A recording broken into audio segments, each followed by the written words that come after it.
The Lion, the Witch, and the Audacity of This Bitch. We're reviewing Jamie Lynn Spears' awful book, spoiler alert, Things I Should Have Said. Stick around for the rest of the review because I'm ripping this one a new one. Without any further ado, grab a snack, grab a drink, and let's just jump into this. Roll the intro.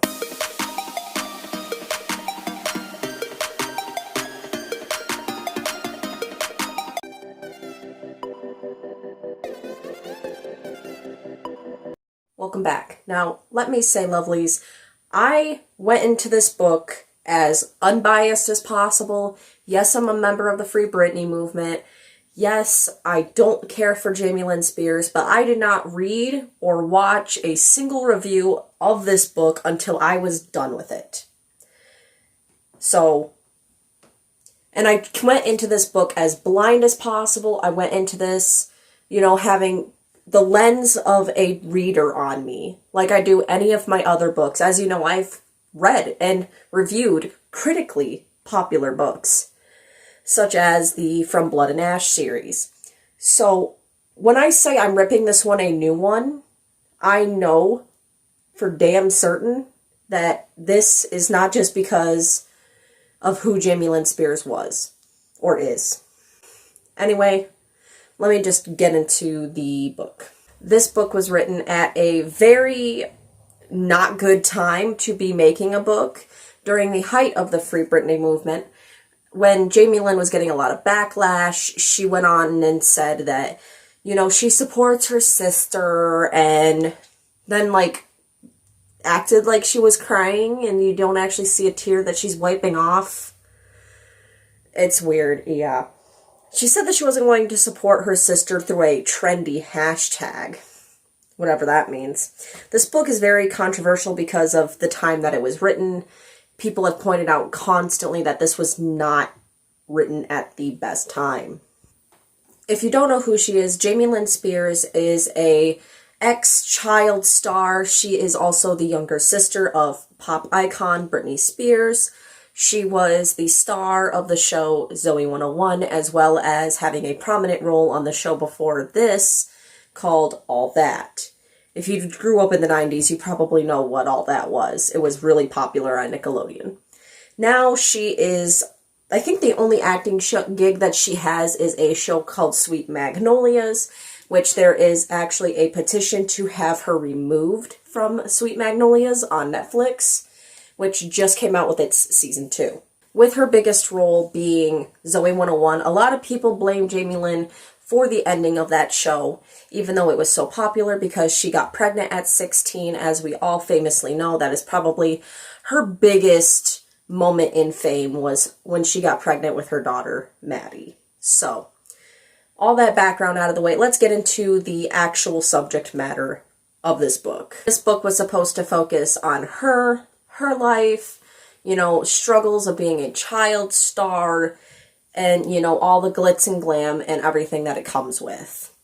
Now, this book alone had controversy around its name. She originally had it labeled as I Must Confess, which is a Britney Spears song. I must confess that my loneliness, that one. Pardon my awful singing. But then she changed it because of the backlash to Things I Should Have Said. Well, I think this should have been called Things You Should Have Kept in Your Mouth. She's very repetitive in this book.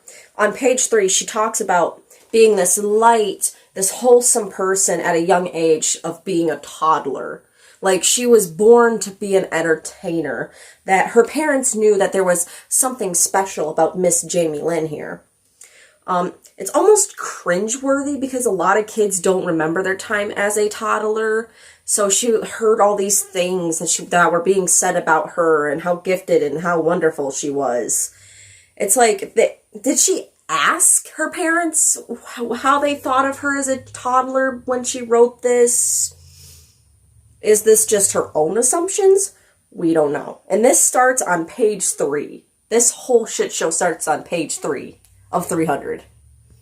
For example, she said, I was passed around a lot and doted on by everyone. I spoke early and entertained my family with my babbling. My parents say my theatrical side showed itself early. I chattered about everything, made these funny faces, and I was an entertaining from toddlerhood on. She's making it sound like she was this gifted child from birth to be an entertainer as a toddler. Like, she almost sounds braggy and conceited about, I came out the womb being so great. Like, that's how this entire book feels. It feels like she is building herself up to be this pure, moral being. I mean, even given the white on her cover here, it's trying to portray her as this pure, perfect person. And throughout this entire book, she is putting Brittany down, her sister Brittany, even through some of her worst struggles, she's putting Brittany down while holding herself to be this higher moral being. And she's very inconsistent. Saying things like she didn't understand why her mom wanted to divorce, and that was still she was still letting her dad be involved in their childhood and everything else. But yet, later in life, as her father was in charge of Brittany's entire life, she didn't understand why Brittany would be mad about her dad being in charge of her life, but yet it's awful when it involves Jamie Lynn. And that's a current theme in this book. Jamie Lynn is things are constantly going over her head as she's like explaining one thing that happened to her and how that was bad. Something similar has happened to Brittany, and she has said nothing about it. Now, we get into the parts about Zoe 101 after her childhood, which she flip-flops back and forth to different events in time, and that made this so hard to get through because I was like, wait, where are we in time? Is this 2006, 2016, 2018? Where are we in time? And that's prevalent throughout this book, and that made this really thin book feel like it was this big. All right? So we get into her time at Zoe 101, and she says that really good things about Dan Schneider, which is a whole bag of cats on himself. If you want a video about Dan Schneider, let me know. She says that a lot of good things about him and how he was a driving force in getting her own show. She says that he was so impressed with her acting skills on all that he wanted to invest in her as a brand. And that's why she got her own show, because Dan Schneider was so adamant on giving her her own TV show. Which just really shows how powerful Dan Schneider was during those days at Nickelodeon, where he could just grab a random actress and say, hey, I'm going to give her a show. And the Nickelodeon producers were just like, what was that? Oh, okay. And then we get into Alexa Nichols. Alexa Nichols played her best friend in the first season of Zoe 101. And she has come out and said about this book that there's a whole bunch of lies about her in it, and that things did not happen the way that Jamie Lynn says. And she has been saying this for years, that Jamie Lynn was the bully. And Jamie Lynn was telling everyone that Alexa was the bully. And there was this really famous event, now infamous, where Brittany yelled at Alexa in Jamie Lynn's trailer while on set of Zoe 101. Now, what happened in Jamie Lynn's eyes is that Alexis had been bullying her, and that Alexis was so into making connections with famous people that she was so excited when she heard that Britney Spears wanted to see her in Jamie Lynn's trailer. So Alexa skipped her way on over there, and her sister Brittany didn't waste any time getting to the point with Alexa. Meaning, what happened to Alexa, she was getting screamed at. Let me say that Brittany has already apologized for this recently, and her and Alexa have made up. And even both Alexa, her mom, and Brittany have said that what happened, according to Jamie Lynn, did not happen this way. Now, in Alexa's eyes, Jamie Lynn says she wasn't even in the trailer. So how would she know what happened in the trailer if she was not there? Now, according to Alexa Nichols, Alexa says that she did not even know where she was going when she was called out of the trailer. that when she was taken out of the trailer and away from her mom, that the assistant that was leading her to hair and makeup said, "Oh, wait a minute, Jamie Lynn wanted to see you in her trailer." So she went into the trailer, and she says that she saw little Jamie Lynn run to the back of the trailer and shut the door, and Brittany started yelling at her. Which inclined, given the fact that Jamie Lynn can recollect an event that she claims herself she was not there for, and yet is still coinciding with what Alexa said, that Alexa got, at least scolded by Britney Spears. It makes me believe that that's a huge lie. Her version of events is a complete lie because she claims she was not there for them, yet can remember them. And it's kind of funny that she says that Alexa was the one into making famous connections and is all about that life. But yet, throughout this entire book, Jamie Lynn Spears names drops so many celebrities that she has connections with that it makes me feel like she was projecting a lot of herself onto Alexa by saying that Alexa was the bully when she was in fact the bully, that Alexa was obsessed with making famous people connections when Jamie Lynn name drops so many people in this book that I lost count. Justin Timberlake, Ryan Gosling, anyone that Britney was involved with on the Mickey Mouse Club, everyone involved with all that. Like, she name drops so many people and doesn't focus on herself. She focuses a lot more on Britney. She bashes Britney's mental health a lot in this book, but yet at the same time will make herself sound like, Britney was 20 years old and she went out partying after taking all of us on vacation. Now, I'm not going to get into the events that she details, and I think like 2 chapters about her daughter's accident, which was horrific, and there's nothing wrong with her expressing how scared she was when her daughter got in that ATV accident. But in my opinion, she shouldn't have been letting Maddie drive that ATV in the first place. So, because she was underage and underweight to be driving such a vehicle. I'm from the country. I know how to drive an ATV and the requirements to be driving one, so.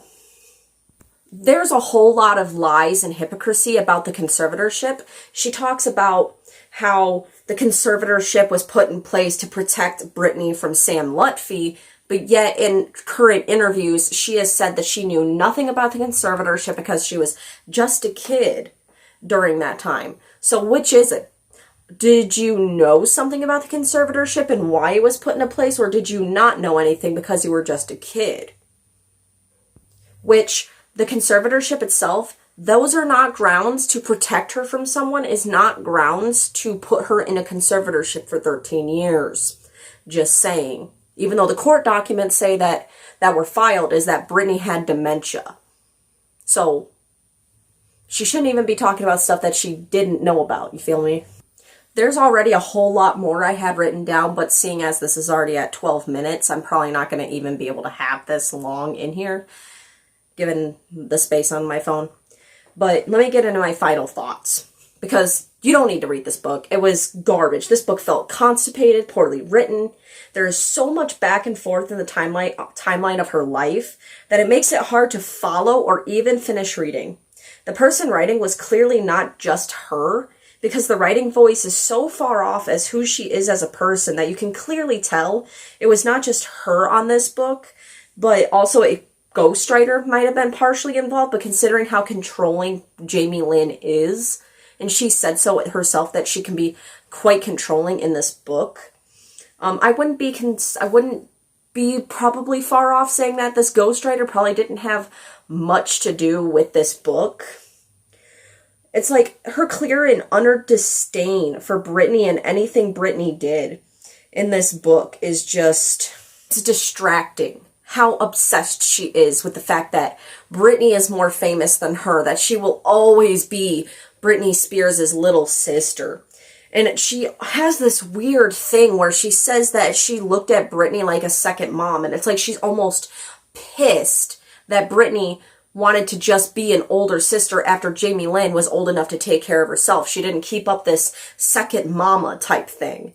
That she decided to be what she is to Jamie Lynn, which is her older sister, eventually. And this seems like it pissed Jamie Lynn off, that she's the baby of the family, which babies of the family normally get, you know, all the love, all the praise, etc. But yet, because Brittany is Brittany, she got so pissed that her, you know, I was the center of attention. I was the gifted youngest child. I was destined from birth to be this entertainer. And then Brittany took it all away from me. You are my mom. Why can't you just be my mom, Brittany? Like, that's kind of how this feels. It feels like a child trying to explain throughout their entire life all the injustices that their older sibling did to them, in some ways. This book was just 300 pages of pity parties, look at me's, I'm so much better, jealousy, shifting blame, hypocrisy, and more. It was such an unsatisfying read. I wanted to chuck this book several times, and I literally had to drink wine to get through it. I literally had to drink to get myself through this book and make notes. This was so distracting between everything, the poorly written voice, the fact that this book was just not it in so many ways. This book is not worth it. What am I going to give this book? If I could give it a 0 stars, I would. So I'm going to have to give it a ½ star. And the only good thing I could find in this book is the fact that she does detail a lot more about what it was like to be a child star back then. How it was to, you know, all the ins and outs of like Dan Schneider, Nickelodeon, the production values of all that. And that's the only good thing I could find in this book. So yeah, that's my review. This book was hot garbage, and not in the good way. Because I've read hot garbage books that are good in the good way. So take the Crave series. If you haven't seen those videos, please go watch that. If you liked this video, please hit the like and the subscribe button, maybe for shits and gigs. I'm trying to get to 2,000 subscribers before for spring, and that's really close. So if you could help me out, much appreciated. I love you. That's what I got for you guys. I know this took a while. Like I said, it took a lot of time to get through this book because of everything wrong with it. From the pacing, to the back and forth and the timeline, to the poorly written voice, to the over-editing, it feels like. It doesn't even feel like Jamie Lynn is the one that wrote this. It feels like a robot wrote this. And poorly. So, yeah. I love you guys so much, and I hope you have a great day. Bye.